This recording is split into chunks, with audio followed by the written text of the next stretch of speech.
singles. Right. This will be my first single. So all those replicas will just kind of feeling the way you're going to do this set. And another set, and then there's set two. Okay. So you want your highest single? Oh, okay. Just getting my Imperial Knight ready to paint. Going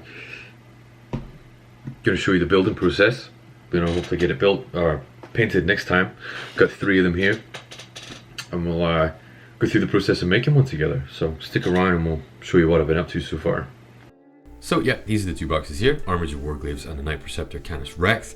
I'm not going to go for the Canis Rex design because what I'm actually doing in order to decide how to paint these is I bought some of the novels, the Knight-based or Knight-based books that you can get. I'm just going to read up on some of the different types, some of the different houses, and I'm going to try and decide based on that what sort of colours and stuff I'm going to go with. Just building as normal, cutting all the stuff off the sprues, and then you'll see in a wee second, I just try and clean up the sprue lines and the sprue joints and stuff to make sure that the pieces sit nice and smoothly and that they don't have any edges or extra shadowing when it comes time to paint them. So.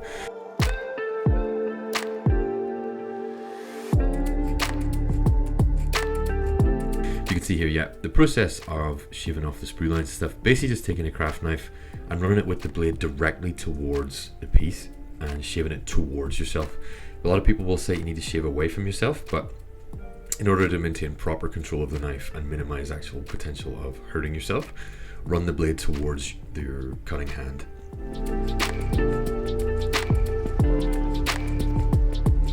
And then from there on, I just basically repeated the same process. I've kind of shown you guys enough of how I build things to show you that I don't build things any differently than anybody else. I am going to treat these like my dreadnought that I did in my last series. You can see it up in the corner. I'm going to build them in modular sort of sections. Wanted to keep the carapace off these so that I could try and preserve them a bit more, but I had to fit it as part of the basic design, so I put them all together as normal.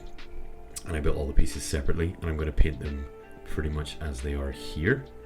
Paint them all as individual pieces, and then I'm going to paint the armor panels on their own, mount them on some white tack, and then spray paint them, and then hopefully mount them once they have a basic layer of paint on them, and I can do details on top of it. So as it is here, it's pretty much how it's going to be painted.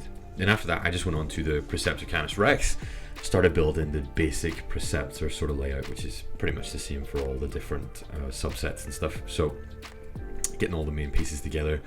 Actually quite interesting to do this because the building 2 different sets at the same time that are different versions of the same thing was quite a fun process, because I realized that the construction was almost exactly the same between the Armigers and the Preceptor.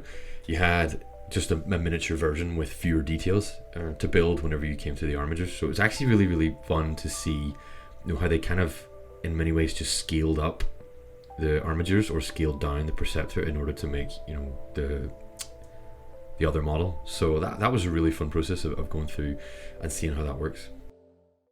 Yeah, so I got some legs with some bodies, and we've got the little ones as well. Didn't show you everything, thought you'd get bored, but that's my processes of building and stuff, and hopefully you enjoyed it. So stick around if you want to see the rest of the series. I've got 2 little Armiger Warglaives, and I've got a Knight Preceptor as well, so we'll get them all painted up and I'll show you my style and stuff. And if you enjoy it, stick around and see more. It'll all be here. So thanks for watching, see you next time.